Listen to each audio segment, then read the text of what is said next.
সংকটে আছি। বলে যে এই সংকটকে আধুনিক আয়ামে জাহেলিয়াত বলা হচ্ছে। রাসূল করিম সাল্লাল্লাহু আলাইহি ওয়াসাল্লাম যে জাহেলি সমাজকে ভেঙে চুরে চুরমার করে যে নতুন একটি সমাজ কায়েম করেছিলেন কোরআন এবং সুন্নাহর আলোকে, আজকের এই ব্যবস্থায় ইনশাআল্লাহ এই সমাজ ব্যবস্থাকে আমরা পরিবর্তন করে একটা চেঞ্জ আমরা আনতে চাই এবং সেই পরিবর্তন আমরা করব এবং এই কোরআন এবং সুন্নাহ দিয়ে ইনশাআল্লাহ। রাসূল সাল্লাল্লাহু একটি হাদিস স্মরণ করে শেষ করতে চাই আমার কথা।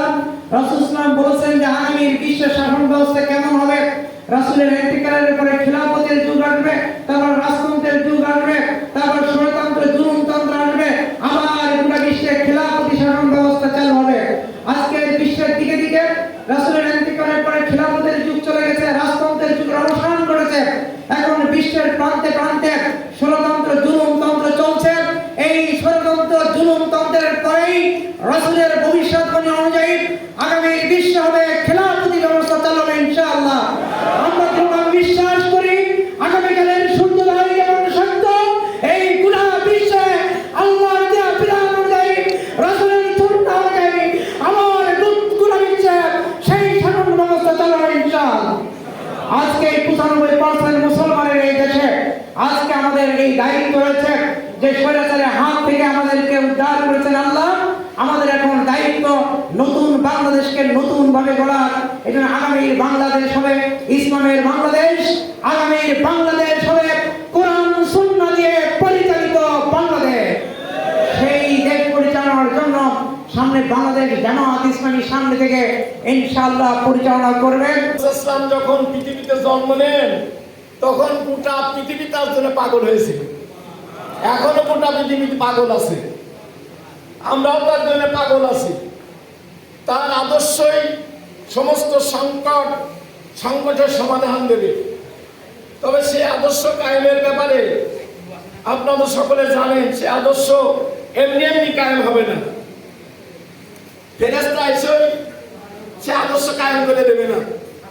সে আদর্শ কায়েমের জন্য একদল সুনার মানুষ দরকার, আদর্শবান মানুষ দরকার, যারা তাদের নিজের জীবনের চেয়েও, নিজের অর্থ সম্পদের চেয়েও, নিজের সন্তান সম্পত্তির চেয়েও তারা আল্লাহ এবং তার রাসূলের আদর্শকে বেশি ভালোবাসবে।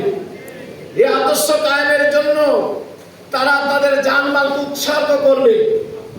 যদি ময়দানে তারা নেমে আসে, সংঘবদ্ধভাবে ঐক্যবদ্ধভাবে তারা সংগ্রাম করে চেষ্টা করে, তাহলে আসমান থেকে ফেরেশতা আসবে। এই দেশ শুধু না, গোটা বিশ্বে আবার নবী মুহাম্মদ সাল্লাল্লাহু আলাইহি ওয়াসাল্লামের আদর্শ কায়েম হবেই হবে ইনশাআল্লাহ। সম্মানিত ভাই সব, সে আদর্শ কায়েমের জন্য আমাদের চেষ্টা করা, এই চেষ্টার ভিতরেই আমাদের জন্য কল্যাণ নিহিত রয়েছে। আল্লাহ পাক সূরা সফের 11 নম্বর আয়াতে বলেছেন, তুমিনুনা বিল্লাহি ওয়া রাসূলিহি ওয়া তুজাহিদুনা ফি সাবিলিল্লাহ বিআমওয়ালিকুম ওয়া আনফুসিকুম যালিকুম খায়রুল লাকুম ইন কুনতুম তা'লামুন।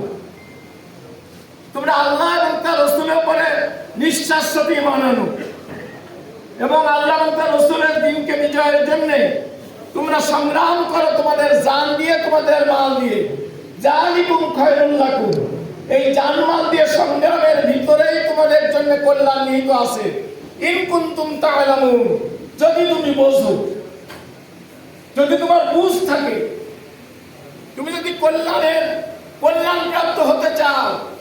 যেমন সূরা তাওবার 111 নম্বর আয়াতে আল্লাহ পাক বলেছেন, ইন্নাল্লাহা আশতারা মিনাল মুমিনিনা আনফুসাহুম ওয়া আমওয়ালাহুম বিআন্না লাহুমুল জান্নাহ ইউকাতিলুনা ফি সাবিলিল্লাহ। আল্লাহ বলেন যে মুমিনদের সাথে আমার একটা চুক্তি হয়ে গেছে। কি চুক্তি? যে তারা তাদের জান এবং মাল আমার জন্য উৎসর্গ করে আমার দিন বিজয়ের জন্য সংগ্রাম করবে। বিআন্না লাহুমুল জান্নাহ, বিনিময়ে আমি তাদেরকে দেব জান্নাত। এই যে চুক্তি, এই বিক্রি চুক্তি, এই আয়াতের মাঝখানে দিয়ে আবার আল্লাহ পাক বলছেন, ফাস্তাবশিরু, তোমরা আনন্দ প্রকাশ করো, উল্লাস প্রকাশ করো। আমাদের বিয়ে শাদী বা আমাদের কোনো বাড়িতে অনুষ্ঠান হলে আমরা খাসি দব করি, গরু দব করি, কত আনন্দ করি, কত টাকা পয়সা খরচ করে আমরা সে অনুষ্ঠান করি। আর আল্লাহ বলছেন, ফাস্তাবশিরু বিবাইকুমুল্লাযী বায়াতুম বিহি, তোমরা সুসংবাদ গ্রহণ করো, আনন্দ প্রকাশ করো। তোমরা খাসি তব করে তোমরা কি বাড়িতে অনুষ্ঠান করো? যারা আল্লাহর সাথে এই বিক্রি চুক্তিতে আবদ্ধ হয়েছো, ওয়াযালিকা ওয়াল ফাউজুল আযীম, কারণ এটাই হচ্ছে তোমার জীবনের সবচেয়ে বড় সফলতা।